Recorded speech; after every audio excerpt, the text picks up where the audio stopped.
தனுஷை இயக்குறது யார்? விஜய் வந்ததுக்கு அப்புறம் அந்த ஆசை இன்னைக்கு எல்லாருக்குமே வந்துருச்சு, நம்மளும் ஆக முடியும். ரஜினி வேணா பேக்ரவுண்ட்ல இருக்கலாம். விஜய்க்கு இருக்க போல தனுஷ்க்கு உங்களுக்கு ரசிகர் கூட இருக்குன்னு நினைக்கிறீங்களா? கிடையாது. அவர் ஏதோ ஒரு நப்பாசையில் வராரு, நம்மளால் எதுவும் பண்ண முடியுமான்னு வராரு. இதெல்லாம் நடக்காது. தனுஷ்க்கு மட்டும் கிடையாது, இருக்கக்கூடிய எல்லா நடிகர்களுக்கும் அந்த ஆசை வந்துருக்கு. ஆந்திராவில் நீங்கள் பவன் கல்யாணோட சேர்றீங்க, சந்திரபாபு நாயுடுவோட நீங்கள் மிகப்பெரிய சண்டையை போட்டீங்க. ஆன்மீகத்தை விரும்புகிறாங்களோ அந்த நடிகர்களுக்கு பாஜக சாயத்தை பூசுறது வழக்கம். பாஜக இயக்குன்னு அவர் எப்படி பாஜக விமர்சனம் பண்ணி பேசுகிறார்? இது வந்து விஜய்ங்கிற ஒரு அலை வந்து அனைவருக்குமான ஒரு பாதிப்பை தான் ஏற்படுத்திருக்கிறது தவிர யார் பாதிப்பு இல்லாத ஒரு கட்சி சொல்லுங்க பார்க்கலாம். எல்லாருக்குமே வாக்கு சதவீதம் குறைஞ்சிருக்குல்ல. Periyar Maniammai Institute of Science and Technology, Tanjavur. BTech Biotechnology with specialization in computer science and biology. Every season begins with KBG Trips. Travel without stress. Think holidays. Think KBG Trips. தங்கம் விற்று ஃபாஸ்டா பணம் பெற fast மணி gold 9655796557. Red நூல் தமிழ் நேயர்கள் அனைவருக்கும் வணக்கம். இன்று நாம் சந்திக்க போகும் சிறப்பு விருந்தினர் பாரதிய ஜனதா கட்சியிலிருந்து திருமிகு ஃபயர் சதீஷ் அவர்கள். சார் வணக்கம். வணக்கம். வணக்கம். தனுஷ் அவர்கள் அரசியல் கட்சி ஆரம்பிக்கலாம் அப்படிங்கிற ஒரு செய்தி வருது, நீங்களும் பார்த்துருப்பீங்க. நிர்வாகிகள் எல்லா மாவட்டத்திலையும் போட ஆரம்பிச்சிட்டாங்க அப்படிங்கிற ஒரு செய்தி வருது. அரசியலுக்கு வர்றது ஏறக்குறைய உறுதியாயிருச்சுங்கிற மாதிரி தான் செய்திகளை பார்க்க முடியுது. ஒரு பக்கம் வந்து தனுஷை இயக்குறது வந்து உதயநிதி அப்படிங்கிற ஒரு பேச்சு இருக்கு. இன்னொரு பக்கம் இல்லைங்க, அவர் ஹிந்துத்துவ ஐடியாலஜி மாதிரி பேசுகிறாரு, ஓம் நம சிவாய இந்த மாதிரி விஷயங்களை பேசுகிறாரு. அடுத்த படமே வந்து ஓம் அப்படிங்கிற ஒரு படத்தில் தான் நடிக்கிறாரு. அதனால் பாஜக இயக்குது அப்படிங்கிற ஒரு விமர்சனமும் வருது. உண்மையில தனுஷை இயக்குறது யார்? இல்லை, பாஜக இயக்குதுன்னு சொன்னாக்கா அவர் ஏன் வந்துட்டு தேசிய விருது விமர்சனம் பண்ணி பேச போகிறார்? தனுஷ் தானே பேசினாரு, எனக்கு அந்த படத்துக்கே தேசிய விருது கிடைச்சிருக்கணும், கிடைக்கணும், அவர் தானே விமர்சனம் பண்ணி பேசுறாரு. அப்போ பாஜக இயக்குதுன்னு அவர் எப்படி பாஜக விமர்சனம் பண்ணி பேச போகிறார்? இல்லை சார், இப்போ இந்த படத்துக்கு கிடைக்குது இல்லை. இந்த படத்துக்குலாம் அதாவது எந்த படம் உங்களுக்கு தகுதியான படமோ அந்த படத்தை கொடுக்க போகிறாங்க. எல்லா படத்துக்குமே கொடுத்துட முடியும். இந்தியாவில் கிட்டத்தட்ட 20,000-30,000 படம் ரிலீஸ் ஆகுது. அதை ஏதாச்சும் ஒரு படத்துக்கு தானே கொடுக்க முடியும். உங்களுக்கு தெரியும், காஷ்மீர் ஃபைல்ஸோ இப்போ இது துரந்தருக்கு அடுத்த வருஷம் கிடைச்சாலோ அதுக்கு என்ன ரீசனுங்கிறது இந்திய மக்கள் எல்லாத்துக்குமே தெரியும். அந்த மாதிரி தானே இதையும் நினைப்பாங்க. தனுஷ் படத்துக்கு தேசிய துரந்தர் படம் வந்துட்டு ஒரு தேசப்பற்று உள்ள படம். அந்த படத்துக்கு சிறந்த நடிகர் விருது, மோடியை புகழக்கூடிய படம் அப்படிங்கிற ஒரு விமர்சனம் பொதுத்தளத்தில் இருக்கு. அது பொதுத்தளத்தில் இருக்கு, நீங்களா தான் சொல்றீங்க. அதை என்னை பொறுத்த வரைக்கும் அது என்ன நடந்ததோ அதை காமிச்சிருக்காங்க, அவ்வளோதான். அதை மிகைப்படுத்தி எதுவும் காட்டலை. அதை எதனா பிரதமரை மிகைப்படுத்தி காட்டியிருக்காங்களா? ஒன்றும் கிடையாது. எந்த விஷயத்துக்காக அவர் டீலிமிட்டேஷன் கொண்டு வந்தார், எந்த டிமாண்டேஷன் கொண்டு வந்தார், அந்த விஷயத்த அதில் காமிச்சிருப்பாங்க. அப்புறம் இங்கே அஜித் தோவல் எப்படிப்பட்ட வேலையெல்லாம் செஞ்சுருக்காருங்கிறத இதெல்லாம் நடந்ததானே காட்டியிருக்காங்க. எதையுமே வந்துட்டு நடக்காததை காட்டலையே. அந்த படத்தில் எல்லாமே நடந்தது. இப்படிப்பட்டவர்களாம் அங்கே இருந்தாங்க, ஏஜென்ட்டாக இருந்தாங்க, இன்னும் கூட அங்கே ஏஜென்ட்டுகள் இருக்காங்க அப்படிங்கிறத தான் காமிச்சிருக்காங்க. அதில் ஒன்றும் தப்பு கிடையாது.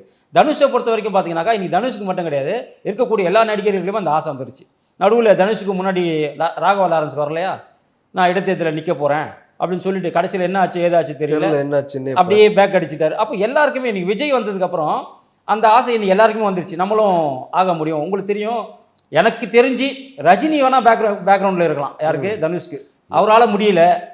நம்ம மறுபடியும் என்ன சார் சம்மந்தம் இப்போ இருக்கோ? இப்போ இல்லைங்க, கடைசியாக கூட அவருக்கு ஒரு அறிவுரை சொன்னார். சில அறிவுரைகளை ரஜினிகாந்த் சொன்னார். இவர் மூலியமாக கூட அவர் அரசியல் அவர் சம்மந்தம் இல்லைங்கிறது வேற, சரிங்களா? சம்மந்தம் இல்லை, இவெல்லாம் சம்மந்தத்தோடு இருந்தாங்கன்றது ஒன்று. ஒருவேளை அவர் இருக்கலாம், அவர் சொல்லலை. ஏன்னா அப்போ சம்மந்தம் இல்லாதவர் எதுக்கு அட்வைஸ் பண்ணுறாரு? இல்லை, இப்போ ரஜினி அரசியலுக்கு வரலாம் அப்படிங்கிற காலகட்டத்திலையுமே வந்து பின்னணியில் வந்து பாஜக இருக்குன்னு தான் சொன்னாங்க. அப்படிதான் சொல்கிறாங்க. இப்போ தனுஷ் வரப்போறாரு அப்படிங்கிற ஒரு செய்தி வரும்போது கூட பின்னணியில் பாஜக இருக்குமோ அப்படிங்கிற ஒரு சந்தேகம் தான். தமிழ்நாட்டை பொறுத்த வரைக்கும் பார்த்தீங்கன்னாக்கா யார் ஒருவர் வந்துட்டு இந்த ஆன்மீகத்தை விரும்புகிறாங்களோ அந்த நடிகர்களுக்கு பாஜக சாயத்தை பூசுறது வழக்கம். உங்களுக்கு ரஜினிக்கும் அப்படி தான் பூசினாங்க. ரஜினி ஆன்மீகத்தை விரும்பக்கூடிய ஒரு நபர். அப்போ ஆன்மீகத்தை விரும்பக்கூடிய ஒரு நபர்னா அவரும் உங்களுக்கு தெரியும், அவர் சில மந்திரங்கள்லாம் பேசுவார், உங்களுக்கு இமயமலைக்கு போவார். அப்போ அவரும் காவி, அவரும் வந்துட்டு பாஜக ஒரு சாயத்தை பூசினாங்க. அது எல்லாருக்கும் பொருந்தும். இங்கே இருக்கக்கூடிய இந்த திராவிடர்கள் அப்படி தான் பேசுவாங்க. இந்த ஐடியாலஜி அப்படி தான் அவங்களுக்கு. யார் ஒருத்தர் வந்துட்டு ரொம்ப மும்முரமாக ஆன்மீகத்தில் இருக்காங்களோ அவங்க பாஜகவுடைய திராவிட இயக்கத்தை விமர்சனம் பண்ணுறீங்க. நாளை கூட்டணி வைக்க வேண்டியது வந்தாலும் வரும். நான் தான் சொல்கிறேன், திரும்ப சொல்கிறேன், கொள்கை வேறு கூட்டணி வேறு. கொள்கை நாங்கள் வைக்காத விமர்சனமா திராவிடத்தை பற்றி? இல்லை அவங்க வந்து பார்ப்பனியத்தை பற்றி வைக்காத விமர்சனமா? அவங்க பாசிச பாஜகன்னு 1000 தடவை சொல்லியிருக்கிறாங்க. கூட்டணின்னு வரும்போது கொள்கைகள் வேறு, கூட்டணி வேறு. அதனால் அதுக்கும் இதுக்கும் சம்மந்தம் இல்லை. இல்ல சார், உதயநிதியோட சேர்ந்து உங்க பேர் வருது இல்ல, அதனால தானே ஒரு சந்தேகத்தை ஏற்படுத்துது. இல்லை அதில் என்ன ஏன்னா நீங்க அண்ணாமலை அவர்களை வச்சு ட்ரை பண்ணி பார்த்தீங்க, அது பெரிய அளவுல கை கொடுக்கல. அஃப்கோர்ஸ் வாக்கு சதவீதம் மிகப்பெரிய வாக்கு சதவீதம் அது.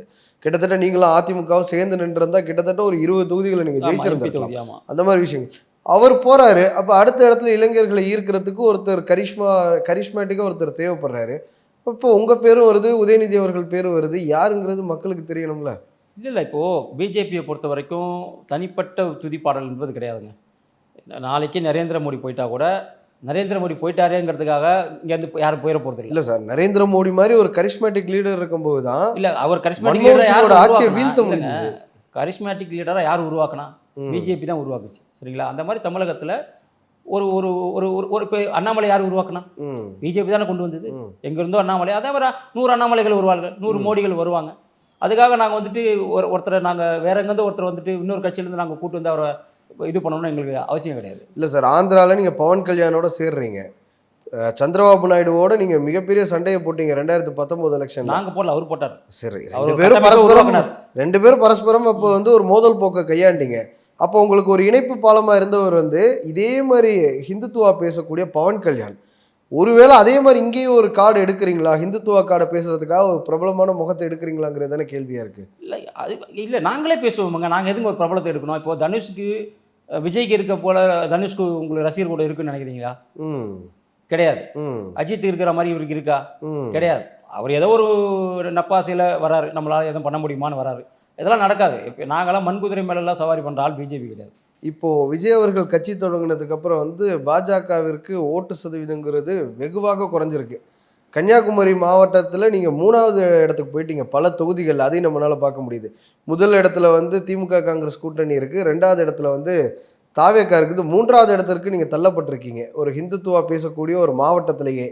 அப்போ ஒருவேளை அடுத்து இன்னொரு நடிகர் வந்தாருன்னா அது இன்னமும் பாஜகக்கான ஸ்பேஸ் இன்னும் குறையுதுன்னு தான் நம்ம எடுத்துக்க முடியும். இல்லை உங்களுக்கு பாஜகவுக்கு எப்போதும் இருக்கக்கூடிய அந்த ஓட்டு வங்கி அப்படியே தான் இருக்குது. அதில் மாற்று கருத்து இந்த எலெக்ஷன் நீங்கள் பார்த்துருப்பீங்க, 4 எம்எல்ஏக்கள்லேருந்து ஒரு எம்எல்ஏக்கள் ஆகிட்டாங்க. எம்எல்ஏ தான் உங்களுக்கு ஒரு எம்எல்ஏ தான் கிடச்சிருக்காங்க தவிர வாக்கு சதவீதம்ங்கிறது 2021 என்ன வாக்கு சதவீதம் அதே வாக்கு சதவீதம் தான் இப்பயும். அதில் அந்த வாக்கு சதவீதம் ஆமாம் அதே தான். 2021 4 எம்எல்ஏ ஜெயிக்கும் போதும் இதே வாக்கு சதவீதம் தான். இந்த டைம் நீங்க போட்டியிட்ட தொகுதின்னு ஒன்று இருக்குல்ல, தமாக சிம்பிள்ல நின்னாங்க. முக ஸ்டாலினே தோற்கடிக்கப்பட்டிருக்கிறார், உங்களுக்கு தெரியும். அப்படி இருக்கும்போது இது ஒரு அலையில போய் எல்லாரும் விழுந்துட்டோம். இது வந்து ஒரு எக்ஸம்ஷனுங்கிறீங்க. ஆமா, இதுல எல்லாருக்குமே பாதிப்பு, எங்களுக்கு மட்டுமே பாதிப்பு, திமுகவுக்கும் தான் பாதிப்பு. திமுகவுடைய முதலமைச்சர் வேட்பாளர் தோத்துருக்கிறாரு. அப்புறம் ஏடிஎம்கேக்கும் பாதிப்பு, எல்லா கட்சிக்குமே தான் இது பாதிப்பு. யாருக்கு பாதிப்பு இல்லை? அப்போ பாஜக மாதிரி வந்துட்டு ஒரு 3வது கட்சி பெரிய கட்சியா இருக்கக்கூடிய அவங்களுக்கு பாதிப்பு இருக்க தான் செய்யும் இல்லையா? எல்லாருக்குமே தான் பாதிப்பு. விசிகாவுக்கும் தான் பாதிப்பு. விசிகா எத்தனை திட்டங்கள் நின்னாங்க, இப்போ எத்தனை ஜெயிச்சாங்க? கம்யூனிஸ்ட் எத்தனை நின்னாங்க, எத்தனை ஜெயிச்சாங்க? தேமுதிக எத்தனை நின்னாங்க, எத்தனை ஜெயிச்சாங்க? இது எல்லாருக்குமே நான் பாதிப்பு தான். இது வந்து விஜய்ங்கிற ஒரு அலை வந்து அனைவருக்குமான ஒரு பாதிப்பை தான் ஏற்படுத்திக்கிறது தவிர யார் பாதிப்பு இல்லாத ஒரு கட்சி சொல்லுங்க பார்க்கலாம். எல்லாருக்குமே வாக்கு சதவீதம் குறைஞ்சிருக்குல்ல.